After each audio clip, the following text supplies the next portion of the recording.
Bienvenidos una vez más al estudio panorámico del Antiguo Pacto. En este tiempo vamos a escudriñar el libro de Josué de una forma panorámica. El libro de Josué es un libro muy importante porque relata las conquistas militares de Israel a cargo del general Josué. Josué fue, aparte de ser un siervo de Dios, Josué fue un general muy eficiente y llevó a cabo el introducir al pueblo de Israel a la tierra prometida, la tierra de Canaán. Josué también es un libro muy importante porque vemos algunos actos divinos de parte del Señor. En este libro vemos que Dios actúa milagrosamente, al igual que con Moisés, cuando Dios le abre el mar rojo. A Josué Dios le permite abrir el río Jordán y todos los israelitas cruzan en seco. Después de ese acto dice que Dios engrandeció a Josué, o sea, la gente se dio cuenta de que Dios estaba con Josué y se sometieron al liderazgo de Josué. Pero también después de ese acto de que los hijos de Israel cruzan el río Jordán, cae terror en todos los pueblos cananeos, en todos los reinos cananeos del lado occidental del río Jordán. ¿Sí? Y también vemos el acto divino de que Dios destruye Jericó sin que los israelitas hicieran ningún esfuerzo de usar sus armas. Después también vemos la astucia de los gabonitas, eran parte de los cananeos, pero ellos tuvieron temor, se disfrazaron como de hombres mendigos que venían de tierras lejanas y se sometieron a servir a Israel y serles tributarios, porque tenían terror de ser exterminados por Israel, porque todos los cananeos vieron que más de 2 millones de personas prácticamente cruzaron ese río en seco. Y digo, wow, entonces se dieron cuenta, digo, este Dios de ellos es mucho más poderoso que nuestros dioses.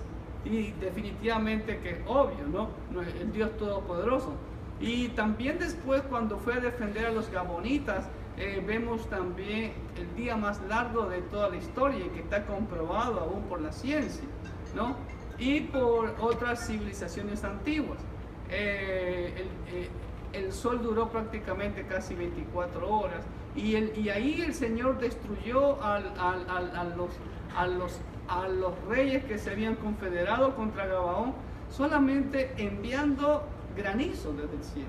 Y pues bueno, después viene Josué a conquistar desde el centro hacia el sur de la tierra de Canaán y después hacia el norte. Pero interesante es ver que no tomaron posesión de toda la tierra que Dios les había prometido. ¿Okay?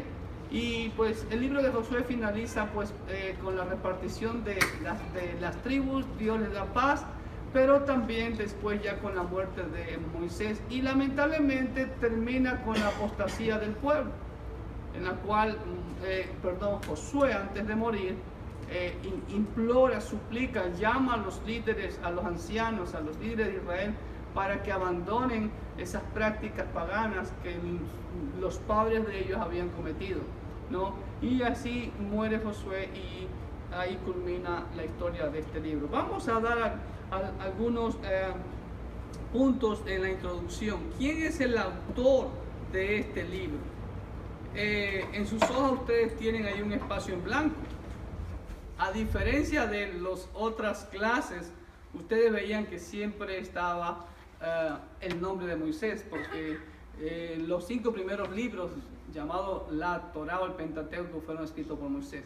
Ahora, Josué es el nombre del primer libro que lleva el nombre de la persona importante de la que se relata el libro. ¿Ok? Ahora, Josué en el nombre hebreo es Yehoshua. ¿Y cuál era el nombre anterior a Josué? No, era hijo de Nun.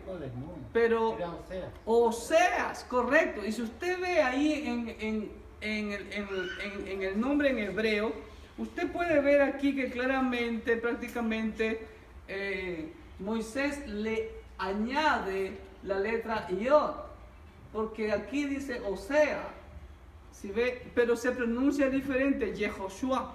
Esa es la pronunciación ya con la puntuación en el idioma hebreo, de derecha para izquierda, recuérdenlo. Entonces, ¿y qué significa Josué? ¿Alguien lo sabe? Salvación. Ok, salvación, tiene que ver con salvación, pero vamos a ver al autor. Según algunos eruditos le dan la autoría al propio Josué.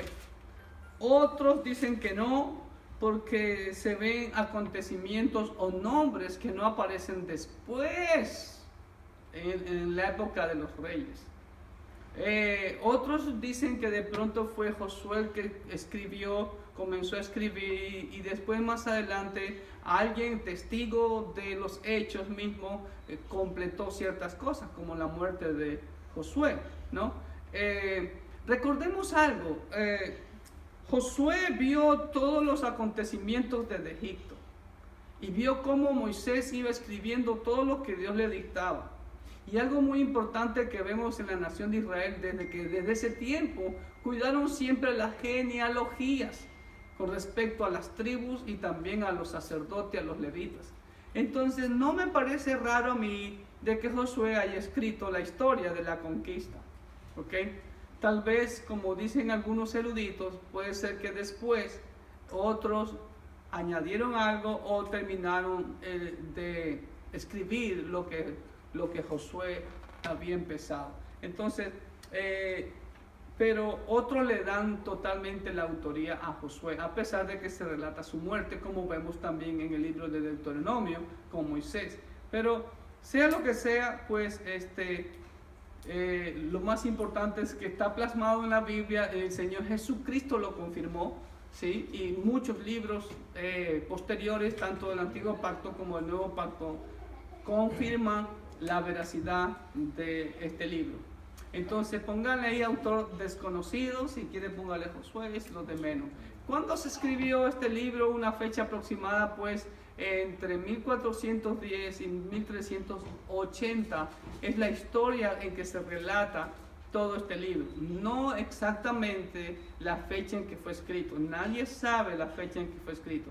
Si decimos que fue Josué, entonces esas fechas pueden ser correctas, ¿me entienden? Porque calculamos, algunos estudiosos calculan que el tiempo en que Josué tomó el mando de Israel, entra a tierra de Canaán, a la tierra prometida, y muere, transcurrieron unos 25 años. Pero yo calculo que entre 25 a 30 años fue el periodo desde que Josué entra, conquista la tierra, divide la tierra para las tribus y después muere.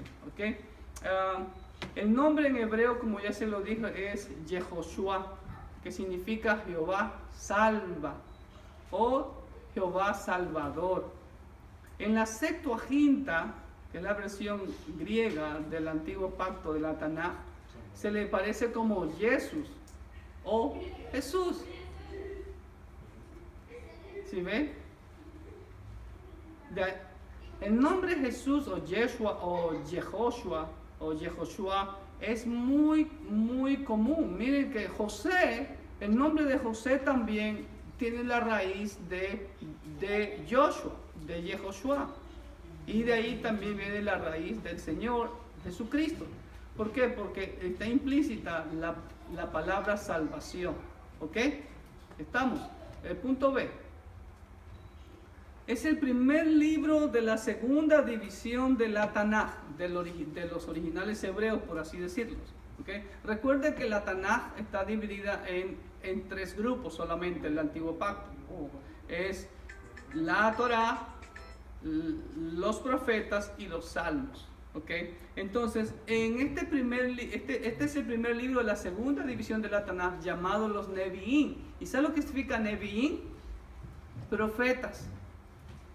¿Okay? Y también es el primer libro de la segunda división en nuestras Biblias. ¿Cómo se llama nuestra segunda división? En cambio, nuestras Biblias están divididas. ¿Cuántas divisiones tiene el Antiguo Pacto en nuestras Biblias? 5. Entonces, este es el primer libro de la segunda división. ¿Cómo se llama la segunda división en nuestras Biblias? Los libros históricos, correcto. Los libros históricos. ¿Que van de Josué hasta dónde? ¿Hasta dónde va? ¿De Josué hasta dónde? hasta Esther. ¿Okay? Esa es la división. Son 12 libros en nuestra división, en nuestra Biblia ya españolizada. ¿Okay? En el punto C. Ahora, los judíos siempre han reconocido la unidad de Josué. Escúcheme bien. No solamente de Josué, también el libro de Jueces que va de la mano, primera y segunda de Samuel y primera y segunda de Reyes. Y ellos los llamaron los profetas anteriores. Todos estos libros son llamados profetas anteriores. Fíjense, en la división hebrea de la Tanaj no existe grupos históricos, simplemente la ley, los profetas y los salmos. Y en los profetas entran todos estos libros de historia, porque ahí entendemos mejor también lo que siempre le he enseñado sobre lo que es el verdadero sentido de la profecía o de ser profeta. Es un representante de Dios al pueblo, ¿ok? Entonces ellos le llamaron los profetas anteriores. Ahora, interesantísimo que el libro de Josué o la persona de Josué es un tipo de Cristo, ¿ok? Nos conduce a la victoria, nos introduce a la tierra prometida y nos da una herencia, es nuestro defensor, como dice Hebreos 2:10. ¿Okay? Josué es un tipo de Cristo. El Señor vino a conquistar, a vencer el pecado y la muerte. ¿Okay? Y sobre ese triunfo y su triunfo en el Calvario nos dio la victoria y nos tiene una herencia que está esperando por nosotros. Esta es la ilustración que podemos ver con el libro de Josué. ¿Okay? Otro punto, Josué relata las conquistas militares de la tierra prometida, como también el repartimiento de la misma tierra a todas las tribus de Israel, en un periodo aproximadamente de 30 años, calculo yo. ¿Okay? El punto es, Josué relata las conquistas militares de la tierra prometida, como también el repartimiento de la misma tierra a todas las tribus de Israel, en un periodo aproximado de 30 años, de acuerdo a lo que nos dice Josué 24-29, que murió Josué lleno de años, a la edad de 110 años murió Josué. Entonces, algunos eruditos, algunos comentaristas dicen que cuando Josué entra a la tierra prometida era de edad de 80 años, entonces aproximadamente, ¿ok? Ahora, es muy importante, como hemos visto, si entran a conquistar, si Josué es el libro de las conquistas, ¿sí? Es muy común ver palabras como poseer, heredar, herencia, aparecen con mucha frecuencia en el libro de Josué, todas estas palabras. Y hay otra palabra también que se ve con mucha frecuencia, aunque en un libro de la Biblia, creo que es en segunda de Samuel, en donde más aparece esta palabra, la palabra valiente o valientes. Pero en el libro de Josué aparece más que en los libros del Pentateuco. Porque para poder conquistar la tierra prometida, pues hay que ser valiente. ¿Sí? ¿Ok? También hay advertencias de las consecuencias de apartarse de ¿qué? Del pacto de Jehová. Recuerden, la palabra clave en la Biblia es pacto.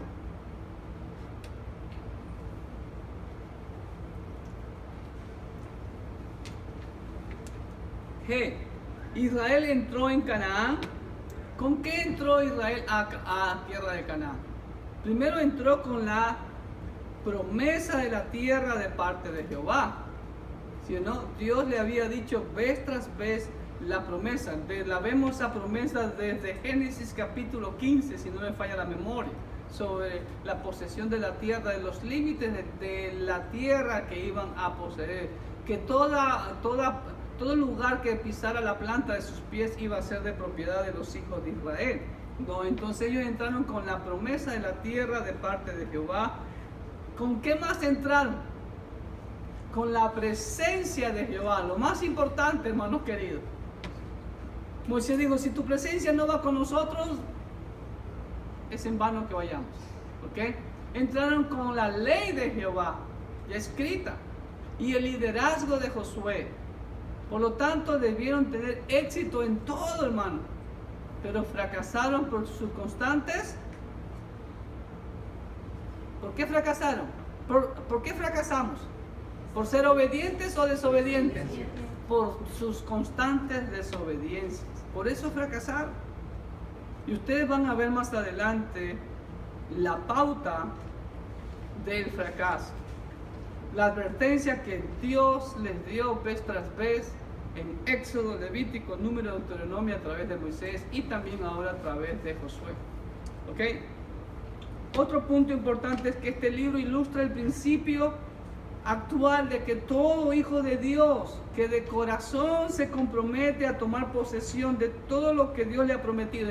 En pocas palabras, hoy en día el libro de Josué ilustra eso. A todo creyente, todo verdadero discípulo de Cristo que quiere agradar a Dios, que quiere hacer la voluntad de Dios, que quiere tomar posesión de lo que Dios ha prometido en su palabra, pues ¿qué va a esperarle? ¿Todo va a ser de color de rosa? No, ¿sí? Va a tener conflictos, tendrá conflictos y luchas constantes contra Satanás y sus huestes, como lo dice el Señor en Juan 10:10, porque el ladrón no ha venido solo, ha venido para robar, matar y destruir.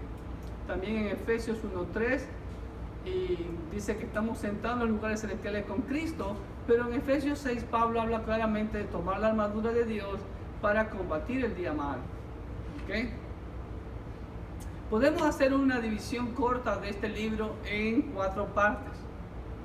El libro de Josué, muchos la dividen en 4 partes, pero algunos le cambian ciertos nombres y otro que el otro, pero yo he preferido ponerlo así. Preparativos para entrar a Canaán, va de los capítulos 1 al 5 del libro de Josué.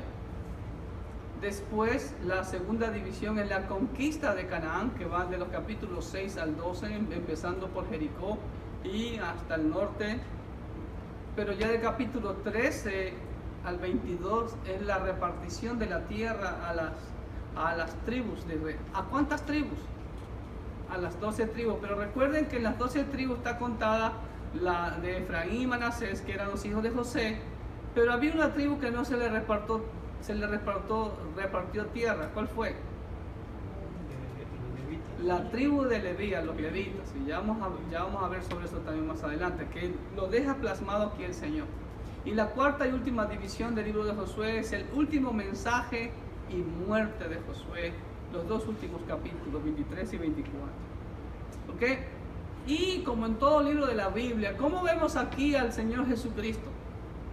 Capítulo 5 nos da la clave de cómo aparece el Señor Jesucristo en este libro.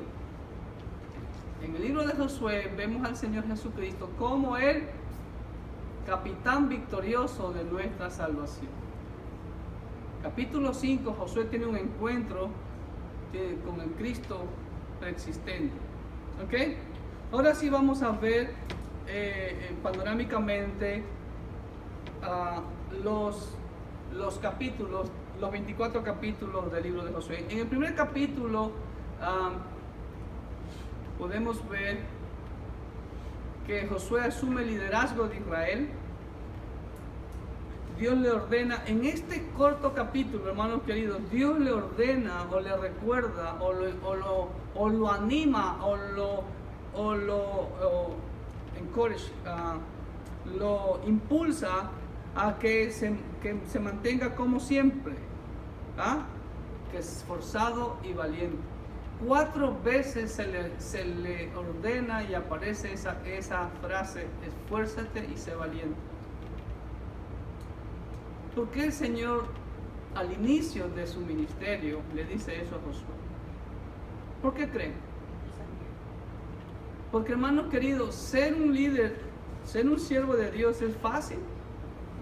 No es nada fácil. Y Josué fue testigo presencial, ocular, físico, palpable, todo de lo que le pasó a su mentor, a su guía, quien fue Moisés. Todos los sufrimientos que vio en Moisés. Ese pueblo de dura cerviz, como se denota en muchas partes del Pentateuco. Por eso el Señor dice, esfuérzate y sé valiente, no temas y desmayes, yo estoy contigo. Entonces, y es muy importante. Y Dios lo establece como el líder de Israel. Y también Dios ordena al pueblo de Israel de que le dé muerte a todo aquel que no se someta a su liderazgo en este capítulo 1. Miren, empezando desde ahí, en el versículo 18. Cualquiera que fuera rebelde a tu mandamiento y no obedeciera a tus palabras en todas las cosas que le mandes, que muera. Solamente que te esfuerces y sea valiente. Y así termina el capítulo 1, ¿sí ven? Entonces es importante, hermanos queridos, entender el ministerio del siervo de Dios y que, como dice Hebreos también, ¿no?, que deben de someterse a los líderes, ¿no? Obedecer a vuestros pastores, ¿ok? En el capítulo 2, estando ya del lado oriental, ya vamos a ver esto, mire, recuerda algo muy importante, todavía están en el lado oriental del río Jordán. Ya habían conquistado gran parte del este del río Jordán, lo que eran algunos pueblos amorreos también estaban ahí, pero no tocaron a los amonitas ni los moabitas, pero estaban ubicados aquí, en este lugar que se llamó Sitín, al frente, ¿sí? Está Sitín, al frente de Jericó.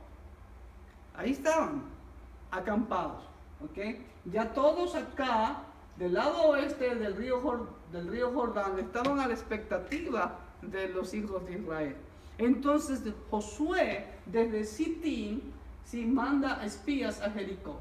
Desde aquí se ve claramente Jericó. Hoy en día se lo ve mucho más porque es más grande, ¿okay? Pero en ese tiempo también se lo podía ver. Recuerden que acá estaba el Monte Nebo. Acá estaba el Monte Nebo y de ahí se podía ver Jericó y mucho más también desde más alto, ¿okay? Entonces desde ahí Josué envía a 2 espías, ¿sí?, a Jericó, y fueron protegidos por Rahab. Como ustedes pueden ver ahí en la ilustración, ¿no?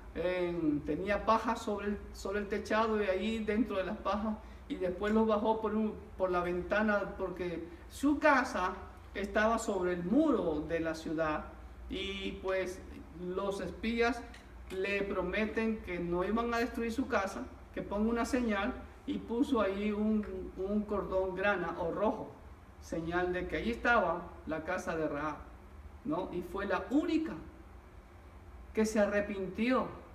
En 430 años que Dios, no, o más, 470 años que Dios tuvo misericordia desde que el pueblo de Israel entró a Egipto hasta este momento, Rahab fue la única que se arrepintió y la única que se salvó. Bueno, los gabaonitas también, aunque ellos se fingieron ser extranjeros, ¿ok?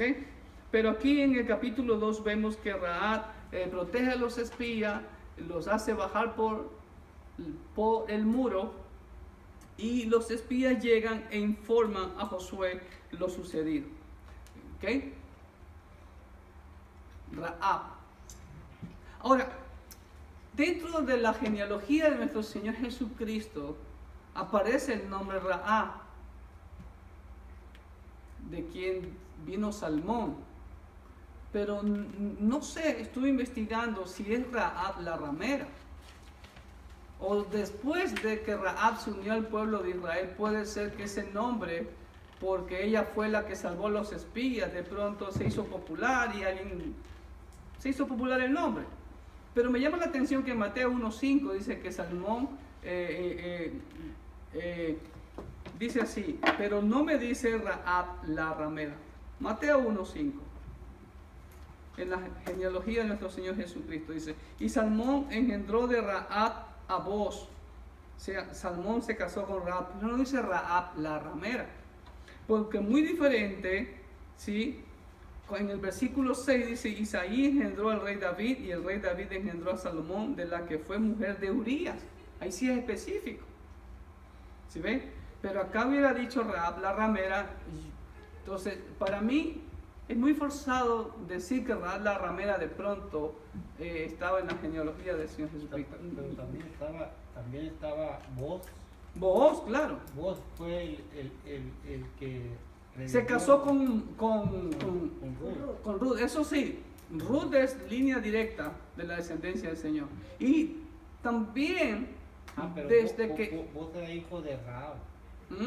Vos es hijo de Rahab, pero esa es la pregunta. Si Rahab, esta Rahab de Mateo 1.5, es la misma Rahab, la ramera, es la pregunta del millón. ¿Por qué digo eso? Porque estaba pensando y por deducción lógica, estamos recién, Josué entra a la tierra de Canaán y lo primero destruye Jericó. Y hasta que muere Josué, pasaron aproximadamente 25 a 30 años. ¿Qué edad hubiera tenido Rahab cuando estuvo en Jericó y fue destruido? Hasta la muerte de Josué, y después vinieron otras generaciones y pasaron muchos años hasta que vino el rey David. Aproximadamente pasaron como unos 300 o a 400 años. Entonces yo veo mucha distancia de años para forzar de que la ramera fue la esposa de Salmón, que engendró a Booz. ¿Me entienden? Pero lo dejamos ahí, ¿ok? Los espías le prometen salvarla con toda su casa y regresan y fueron a Josué. Capítulo 3, muy importante. Miren, ahí está. Dios ordena el cruce. ¿Qué tenían que hacer primero? Los levitas, cruzar con el arca.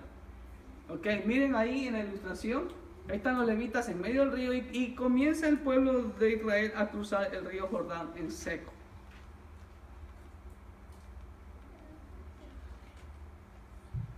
El nombre Jordán, es interesante ver este nombre. En hebreo es Yarden o Yardén. Viene de la raíz de las tres letras Yod, Rash y Dalet. Ok, ¿qué significa Yarden? ¿Saben lo que significa Jordán? Significa descender.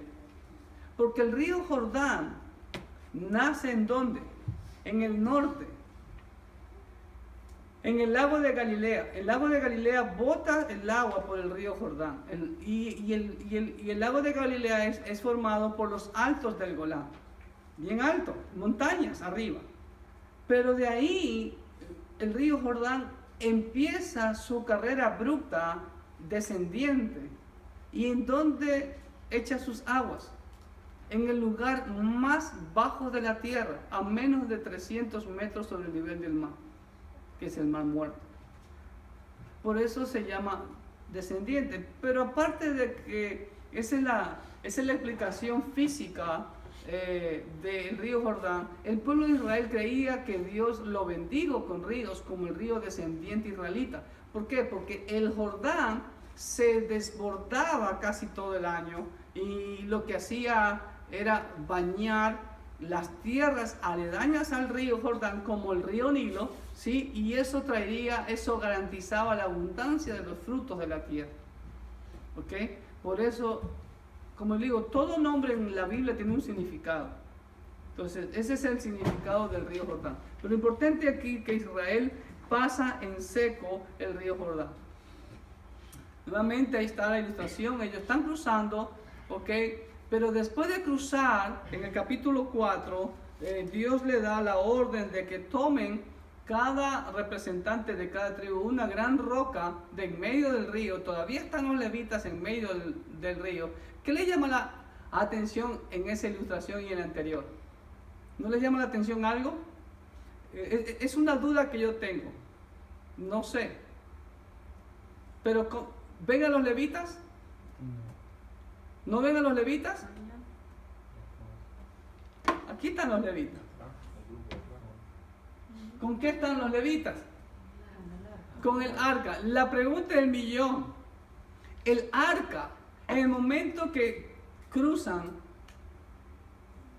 el río Jordán y cuando dan vuelta a Jericó, ¿estaba cubierta?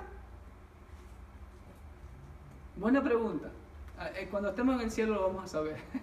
Porque en una ocasión tuve una plática con otro pastor sobre eso. Dije, bueno, buena pregunta. Porque, ¿cuál es el chiste de que esté tapada? ¿Cuál es el objetivo de que esté tapada? Pues me imagino que no debe estar tapada porque ahí estaba el cordero. Ahora, los de Jericó, cuando vieron que daban vuelta esa cosa tapada, y bueno, ¿y eso qué es? Han deshecho. Pero la Biblia dice que estaba No, tapada. la Biblia no dice nada, solamente ellos tomaron el arca y salieron a... Entonces es como una ilustración hecha de esa manera. Ujú. Digo yo, pero digo, ¿el arca estaba destapada o visible con los querubines así como originalmente era? Para mí sí. La prohibición era que no podían ver dentro. Adentro del lugar santo es la provisión, exactamente. Entonces, en mi opinión personal, digo, para mí sí, tiene lógica, porque si yo soy un enemigo de Israel, yo soy de Jericó, y veo que están pasando un grupo de personas vestidas raramente y llevan sobre sus hombros eso tapado. ¿Y qué es eso tapado? ¿No es verdad? Yo no le voy a tener miedo a algo que está tapado. Es lo mismo que si dijeran como usted que le gusta ir para Israel y yo encontraron el arca, está en tal parte y ustedes van a encontrar tapada y ustedes dicen, ¿y eso qué es? Pues es un cajón que está ahí nomás. Exacto, como hay una teoría de que el arca del pacto está en Etiopía, en un lugar muy reservado que nadie lo puede ver. Eso es puro cuento. ¿Ok? Bueno, entonces ellos cruzan y da la orden del Señor de que tomen piedras y hagan un monumento de piedra recordando el cruce del río Jordán en seco. Y Josué también toma 12 piedras y hace un monumento paralelo ahí ya del lado oeste del río Jordán, ya prácticamente en tierra de Canaán. Jehová 4 ordena hacer un monumento de piedra recordando el cruce del río Jordán. Miren, el 10 de Abib. ¿Por qué Dios da fecha? ¿Abundancia de qué decían los? De fruto, mira. El 10 de Abib. ¿Qué es Abib?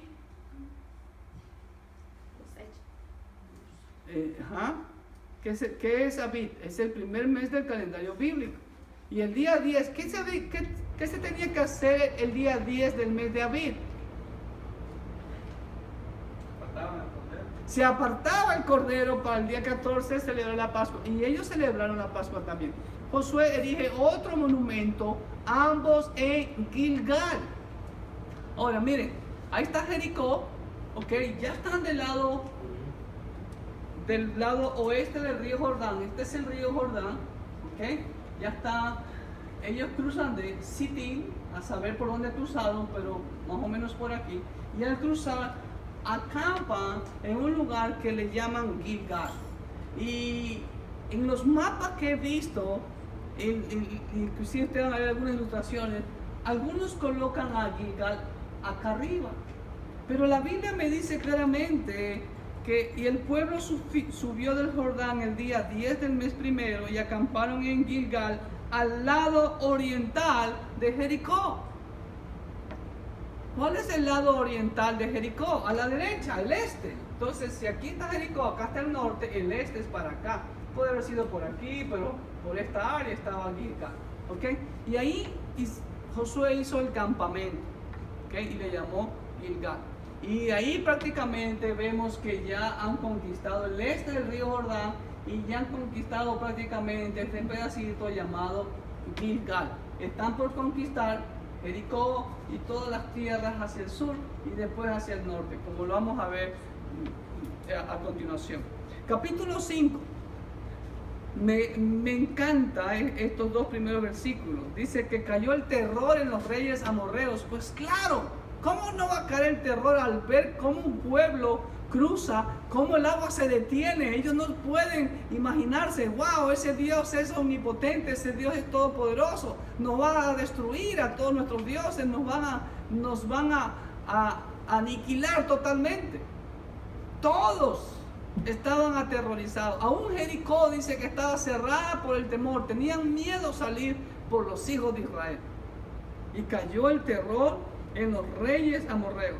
Y ahora también la nueva generación es circuncidada, hay obediencia de parte del pueblo de Israel y celebran la Pascua el 14 del mes de Abib. ¿Sí ve? la fecha en que Dios decretó. El maná cesó el siguiente día, el 15 de Abib. ¿Qué se celebra el 15 de Abib?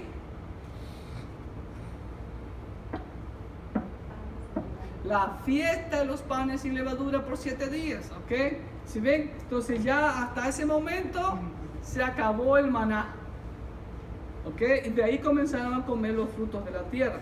Y al final del capítulo 5 vemos esta preciosa historia en que el Cristo preexistente se le aparece a Josué como el príncipe del ejército de Jehová. Ahí vemos que Josué tuvo un encuentro con el Cristo preexistente. Y esta es la nota. Cae terror en los reyes amorreos, la nueva generación es circuncidada y celebran la Pascua, el 14 de Abib. Cesó el maná, terminó el maná. El Cristo preexistente se le aparece a Josué como el príncipe del ejército de Jehová. ¿Ok? Capítulo 6. Es una historia preciosa, muy conocida, ¿no? Jehová entrega Jericó en manos de Israel. Pero antes de tomar Jericó, Josué les advierte de qué? De que cuidado, van a tomar el anatema.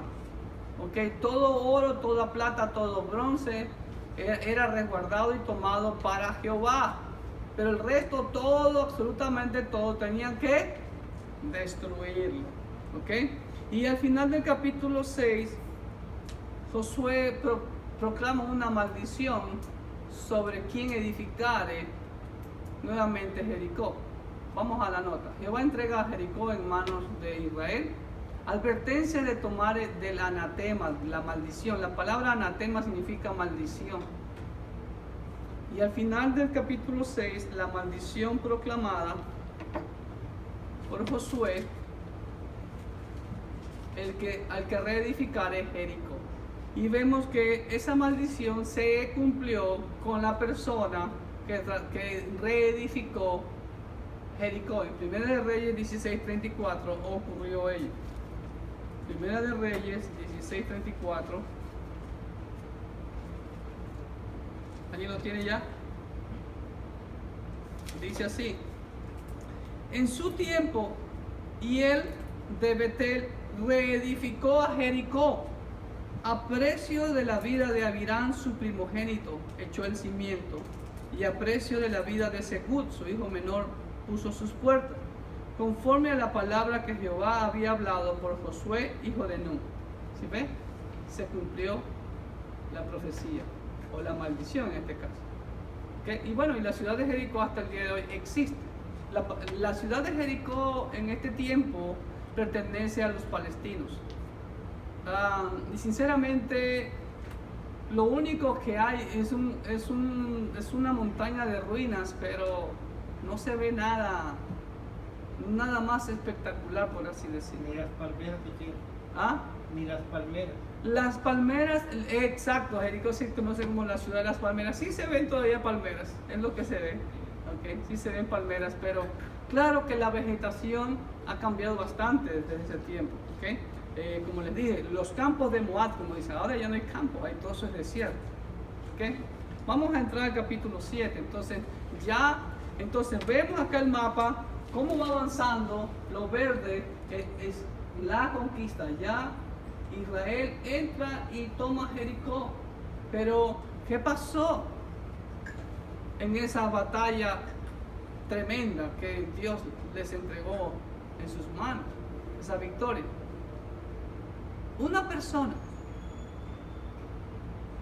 Por una persona, el pueblo de Israel en la siguiente batalla contra un pueblo insignificante, una ciudad insignificante, por así decirlo, minúscula, es derrotado.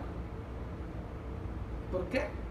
Josué rasga sus vestidos y clama al Señor y pregunta: ¿hay pecado en Israel? Israel ha pecado, dice el Señor. Y wow, hermano, por el pecado de uno lleva la culpa a toda la congregación. El famoso Acán, ahí lo ven con las manos en la masa. ¿Qué hizo Jesse. de la Levi? ¿Qué hizo? ¿Ah? Lo mismo que hizo Jehová de la Levi. Sí. Cuando Dios da una orden, ahí vemos, hermano, hay que cumplirla. ¿Sí ve? No a medias, no algo lo que me agrade, sino lo que Dios diga. ¿Sí ve? Y por ese pecado, ¿qué pasó? Él y toda su familia y sus animales, mire, fueron apedreados. Wow. ¿Sí ve? Entonces vamos a la hoja. Por el pecado de un hombre, Acán, Israel es derrotado por el minúsculo pueblo de Ai. Por eso es importantísimo cuidar el testimonio. Porque donde hay pecado, y sobre todo dentro de la congregación, toda la congregación se contamina. ¿Ok? Disciplina. Vemos aquí el principio de la disciplina, hermano. Castigo al prevaricador. Apedreamiento. Él y toda su familia y aún sus pobres animalitos. ¡Wow! Porque todo está contaminado. ¿Sí ve? Lo radical que el Señor demanda que seamos. Así que, cuidado, hermano. Capítulo 8, ya después de que se hace la disciplina, Dios le da la victoria contundente a Josué y a Israel sobre Ai. Y Dios le ordena hacer una emboscada. Gracias al hermano que subió ese mapa al internet, podemos ver cómo fue la emboscada. Aquí estaba la ciudad de Ai, acá estaba Betel, ¿sí? Y hacia el este. ¿Okay? Entonces Ai es tomada en el capítulo 8. Josué erige y escribe la ley en las dos piedras, ¿sí? En el monte Ebal. ¿Qué se escribía en el monte Ebal? Primero Josué, Jehová entrega a Ai en poder de Israel. Entonces se ve, ya va creciendo la conquista. Y dice el capítulo 8 que después de Ai fueron para el monte Ebal y el monte Gerizim. ¿Qué habían que hacer ahí? Había que poner dos piedras enormes y sobre cada piedra en cada monte escribir la ley de Dios y proclamar bendición y maldición. ¿En qué monte se proclamaba la bendición? Ya lo vimos eso en Deuteronomio la vez pasada. En el monte Ebal se proclamaba la bendición, pero en el monte Gerizim se proclamaba la maldición. Y miren, aquí estamos en el mapa. Jericó, ¿ok? Aquí. Y de acá vamos hacia Nablus. Nablus, en la ciudad de Nablus, está rodeada de esos dos montes. Al norte el monte Ebal y al sur el monte Gerizim. ¿Ok? Ahí está Nablus.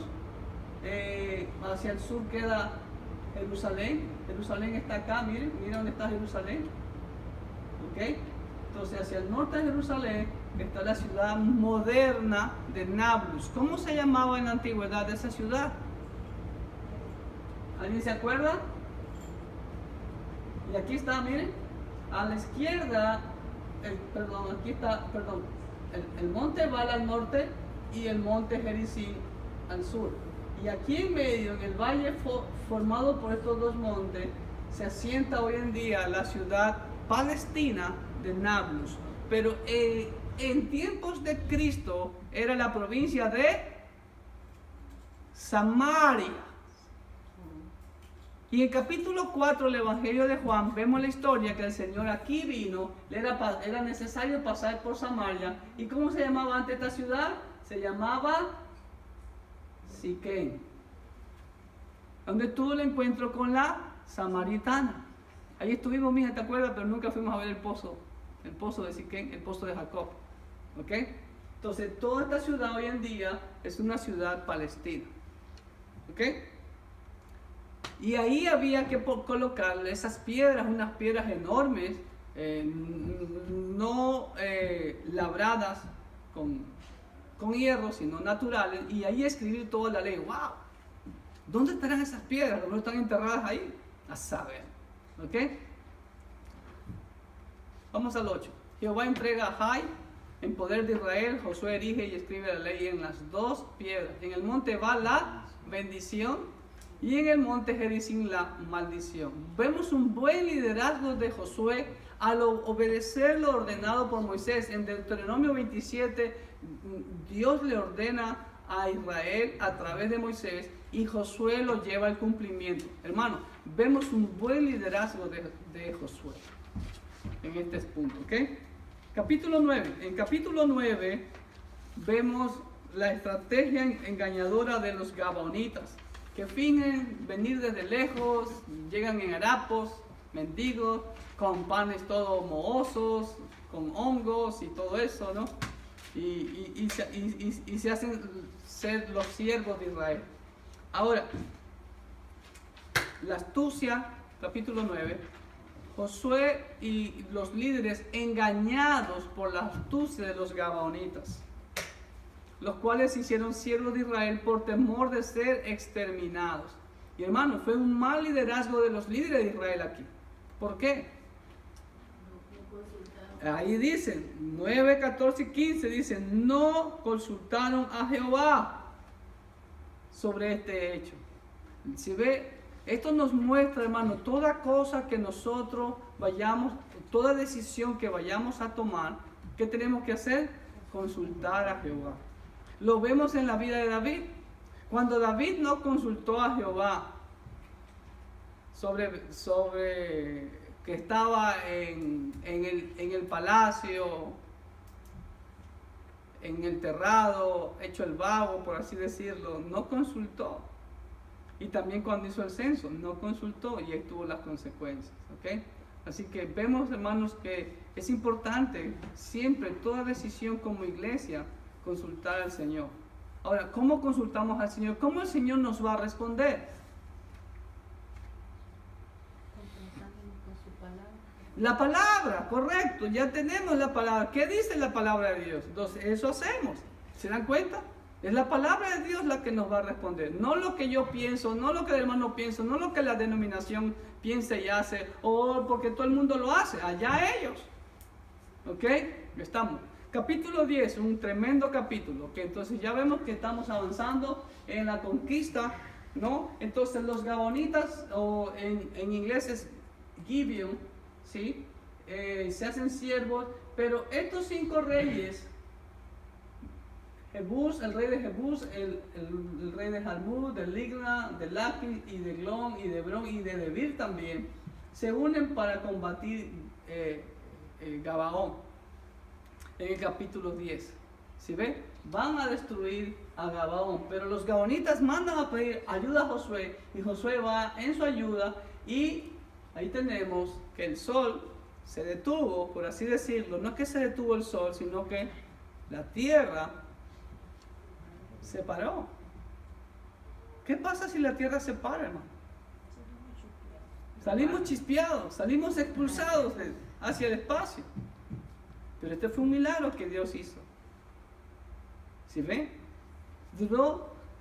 Algunos tratan de minimizar el milagro, dicen que no, fue simplemente que lo que pasa es que era en la primera hora del día, como ya era primavera, amanece un poquito más temprano, por eso dice que Josué dice que vio la luna todavía que estaba y que por eso cayó granizo y etcétera, etcétera. Tratan de justificar, ¿no?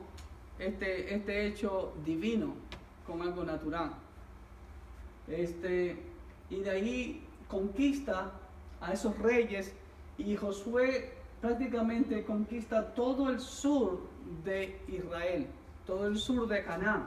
Fue la conquista hacia el oeste y hacia el sur, ¿no?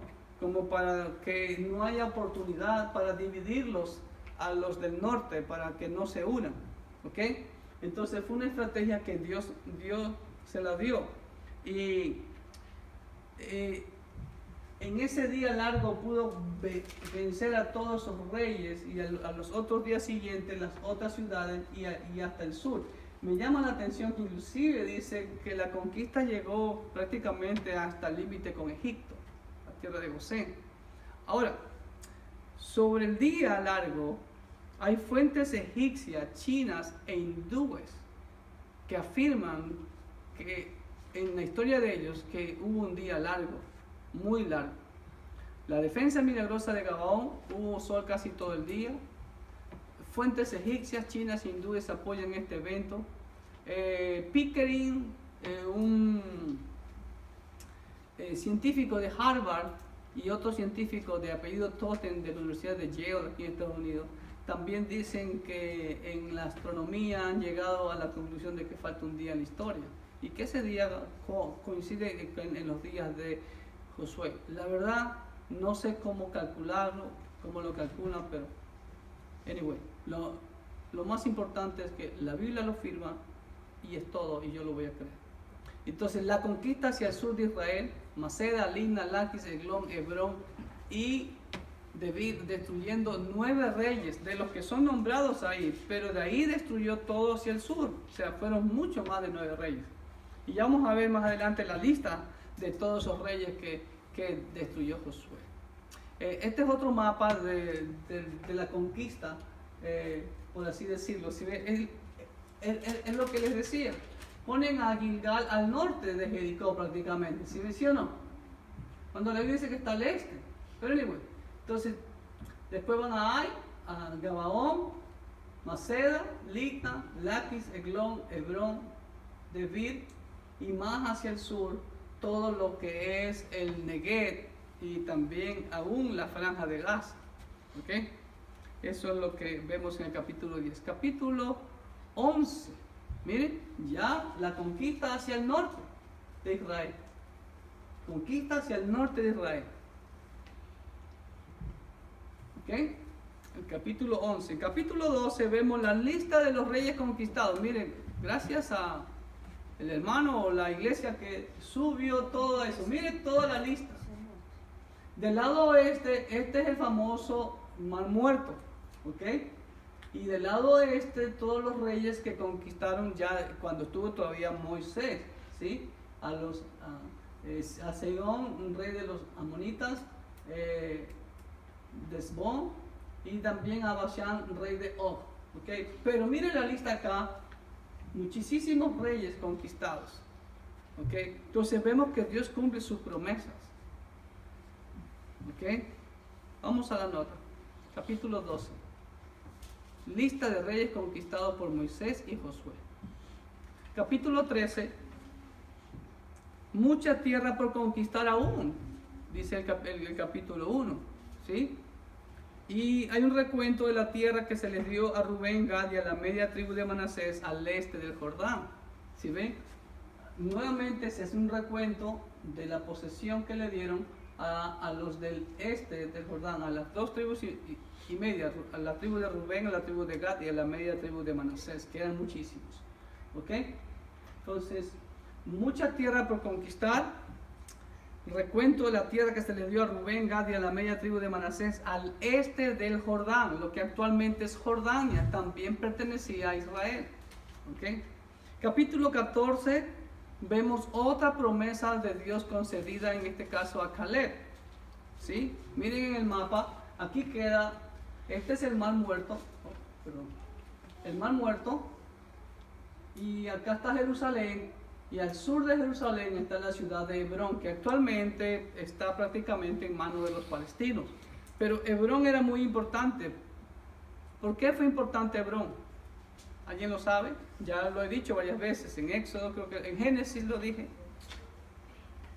¿Ah? ¿Qué hay de particularidad en Hebrón? El nombre de Hebrón fue puesto por los hijos de Israel, pero antes tenía otro nombre, Kiriat Arba. Vamos a ver, aquí está la ciudad de Hebrón. Esta es una foto satelital de Google Earth.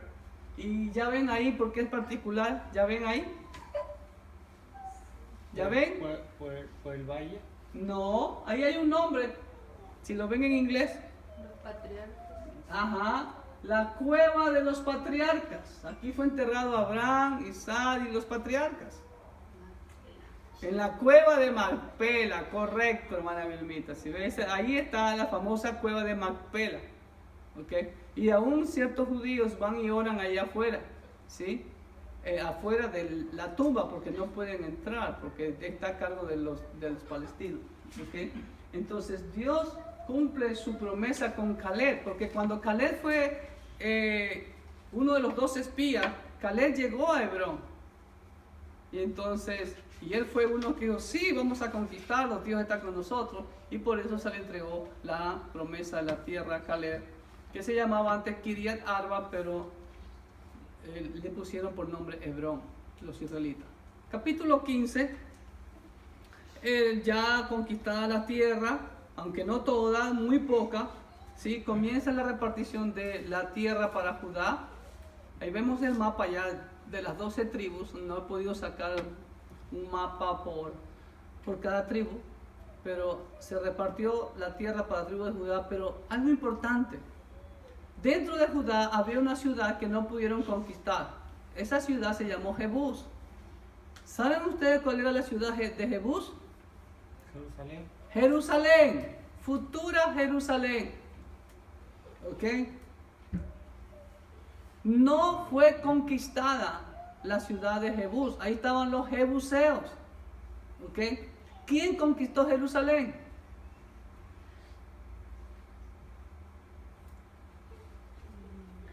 David. El rey David, correcto. ¿Sí? Ahí fue que la hizo ya capital del reino de Israel. ¿Sí? Muchos años después, ¿se ve? Entonces, ahí, ¿cuál es el problema? Que aunque conquistaron tierras, habían ciudades que no las pudieron conquistar. Y esas ciudades de los cananeos, como se lo advirtió Josué, como se lo advirtió Moisés, como se lo advirtió el Señor, si dejaban a los cananeos habitando con ellos, ¿qué iba a pasar? Se iban a contaminar, y de hecho sucedió. ¿Sí ve? Pero no pudieron conquistar a Jebús y vivieron ahí con los jebuseos hasta la época de David. Después vamos al capítulo 14, la tierra para la tribu de Efraín, pero también no arrojaron a los cananeos de Geser o de Geser. Y a la postre esto fue de maldición para la nación de Israel, porque se contaminaron con los cananeos, con los jebuseos y con todos los feos esos. Capítulo 17, la tierra para la tribu de Manasés, asimismo, pero no arrojaron el cananeo. ¿Ok? Capítulo 18, ya Dios les ha dado paz, establecen el tabernáculo en Silo. Ahí estuvo el tabernáculo hasta la construcción del templo. Israel conquistó el 10% de lo que Dios le prometió. Miren, ese es el mapa de lo que Dios le prometió, desde el gran río Éufrates hasta el río Nilo. Y ustedes pueden ver de todo ese territorio, solamente este pedacito. ¿Sí ven? Y de hecho, ahora es hasta acá, pero en tiempo de Josué, de los jueces y de los reyes, ¿qué nación estaba aquí al sur? Primo hermanos de los israelitas, los edomitas. ¿Ok? Entonces, solo el 10% conquistaron. Josué le dice en el versículo 3, miren lo que le dice Josué, hermano, y esas palabras retumban hoy en día también nosotros. Josué dijo a los hijos de Israel, ¿hasta cuándo seréis negligentes para venir a poseer la tierra que os ha dado Jehová, el Dios de vuestros padres? Y esa pregunta creo que retumba hoy en día a la iglesia también. ¿Hasta cuándo, iglesia, somos negligentes para no poseer la tierra que el Señor nos ha dado? ¿Ok? La tierra para la tribu de Benjamín, también vemos esa repartición en el capítulo 18. Capítulo 19, reparto de la tierra para otras tribus, para Simeón, Zabulón, Isaacar, Aser, Neftalí, Dan, y para Josué también. Aser es la otra tribu que falta ahí para llenar. Capítulo 20 vemos también que Josué, como un buen líder, un buen siervo de Dios, obediente a Dios, establece ¿qué cosa? Ciudades de refugio. ¿Decretadas por quién? Por Jehová. 6 ciudades de refugio en todo Israel. Eso era para que los que hayan asesinado accidentalmente se refugien en esas ciudades, ¿ok? Un delito que hayan cometido sin intención, ¿ok? En el capítulo 21 nuevamente Josué cumple todo lo que Dios le dijo a través de Moisés, y en el capítulo 21 reparto de 48 ciudades en todo Israel. ¿Para quiénes? ¿A quiénes le dio estas 48 ciudades? Los que no tenían posesión de tierra, los levitas, estaban, por así decirlo, esparcidos por toda Israel. 48 ciudades para los levitas en todo Israel. ¿Ok? Capítulo 22 vemos un hecho un poco casi trágico. Hermanos queridos, si usted ha leído bien ese capítulo, hermanos queridos, es triste. Ok, déjenme ver acá el mapa. Miren, ya todo Israel estaba repartido su tierra, no, todo ya, Dios le había dado paz, dice, con todos sus enemigos alrededor. Ahora, recuerden algo, hermanos queridos, cuando Israel cruza del este al oeste el río Jordán, ¿quiénes cruzaron con ellos? Los hombres de guerra de Manasés, de Gad y de Rubén. ¿Ok? Entonces, como ya se repartió toda la tierra, muy bien, ahora vamos a regresar a nuestra tierra. Y cuando ellos regresan y van a cruzar el río Jordán otra vez, deciden hacer un monumento para que quede recordatorio a sus hijos de que ellos estuvieron ahí también y que son parte de Israel. Entonces las otras 9, y eso llegó a oídos de alguien, y alguien no lo publicó por Facebook rapidito, y entonces se pasó la mala información de que los de Manasés, los de Gad y de Rubén han sido rebeldes y han hecho otro altar. Entonces todo Israel se unió, las 9 tribus y media del lado del oeste del Jordán se unieron para ir a combatir, a destruir a sus hermanas, las 2 tribus y media. Entonces, pero cuando se averiguó bien el asunto, no fue un malentendido, al contrario, fue algo bueno que ellos hicieron, para que ni sus hijos vayan a decir que no tenían parte con Israel, ni los de Israel del lado oeste podían decir de que ellos no tenían parte en Israel, los del lado oeste. ¿Lo hago entender? Era un monumento para decir, somos israelitas, somos un solo pueblo. Pero si ve, enseguida el prejuicio de alguien casi provoca una guerra civil. Eso le recuerda algo, ¿no? Ok, vamos a la hojita. Las tribus de Rubén, Gad y la media tribu de Manasés regresan a sus lugares. Esos son los primeros 9 versículos, capítulo 22. Por un prejuicio de las 9 y medias tribus contra las otras 2 y medias tribus, casi se produce una guerra civil. Mire, recién empezando, hermanos queridos. ¿Ah? Eso ya no ocurre hoy, ¿no? No nos dividimos, no nos peleamos en las iglesias. Ya no, ¿verdad? Eso será en el cielo nomás. Allá no va a haber división ni nada por el estilo, ¿ok? Capítulo 23, hermanos queridos. Nuevamente Josué en sus últimos días reúne el liderazgo de Israel, ancianos y todo, y les recuenta la historia de la nación. Vuelve a hacer historia. Vemos lo que he manifestado en el libro de Deuteronomio. Nuestro Dios es un Dios histórico. Le recuerda al pueblo de Israel todo lo que el Señor hizo por ellos, ¿sí? Desde cómo nacieron, desde Abraham en Ur de los Caldeos, y que nuestros padres eran paganos y todo eso, ¿no? Y entonces Josué les pide que abandonen el paganismo. Hermanos, ya en esos días finales de Josué, el pueblo estaba contaminado. En 2 ocasiones les dicen que quiten sus dioses, sus ídolos, ¿no? Quitad pues ahora los dioses ajenos que están entre vosotros, tiempo presente. 2 veces les dijo, ¿sí? Quitad entre vosotros los dioses a los cuales sirvieron vuestros padres al otro lado del río y en Egipto, y servid a Jehová. Versículo 14 y versículo 23 de capítulo 24. Ya vamos a ver también eso, ¿ok?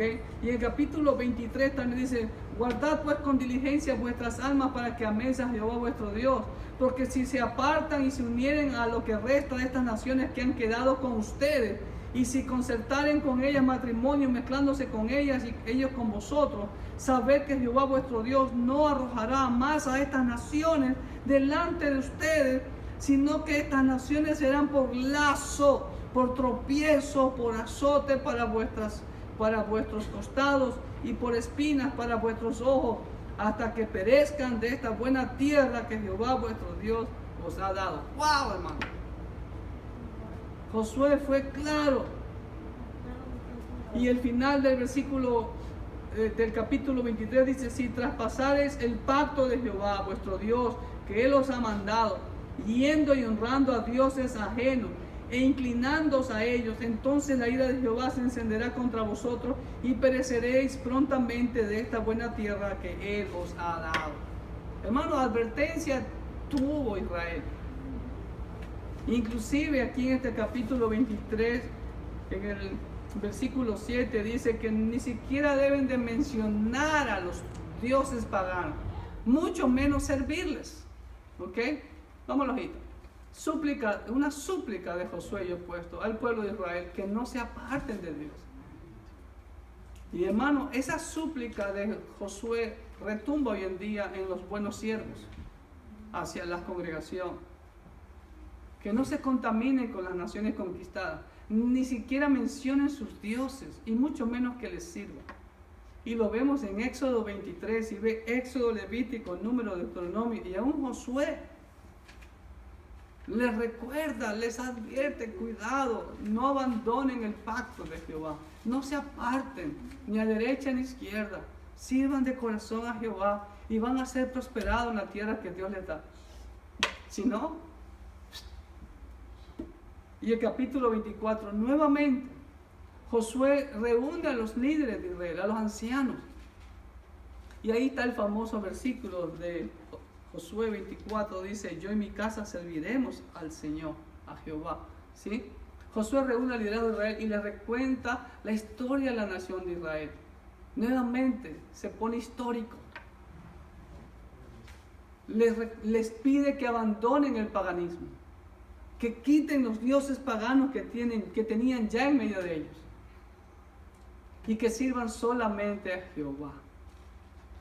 Y después vemos que Josué muere en buena vejez a los 110 años de edad. ¡Wow! ¿Cuántos queremos morir a esa buena vejez? Con todos los sentidos claros. ¡Aleluya! ¿No? ¿Ah? Como 40 no hemos Todavía no voy por la mitad entonces, hermano. Gloria a Dios, Señor. Ok. Y por último, hermano, una nota muy importante en este precioso libro de Josué. Josué, como hemos visto, fue un tremendo siervo de Dios, un general que inclusive hoy en día es muy considerado, muy respetado, muy aplaudido, por así decirlo, por los ejércitos del mundo. Pero en todo, Josué, para mi punto de vista, le faltó algo. No puedo decir si que fue un error de Josué, pero faltó algo a Josué de hacer. ¿Saben qué fue? Sucesor. Ese es el punto final de esta clase. Algo de notar es que Josué fue un gran siervo de Dios y un gran general, un gran líder de la nación de Israel, pero no dejó un sucesor como líder de la nación. Aunque estaba el grupo de ancianos que sobrevivieron a Josué, como dice aquí en el versículo 31 de este último capítulo. Pero ¿qué pasó después de la muerte de esos ancianos que también fueron testigos con Josué?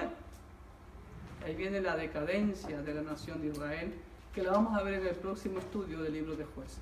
Dios me los bendiga grandemente. Nos vemos la próxima ocasión.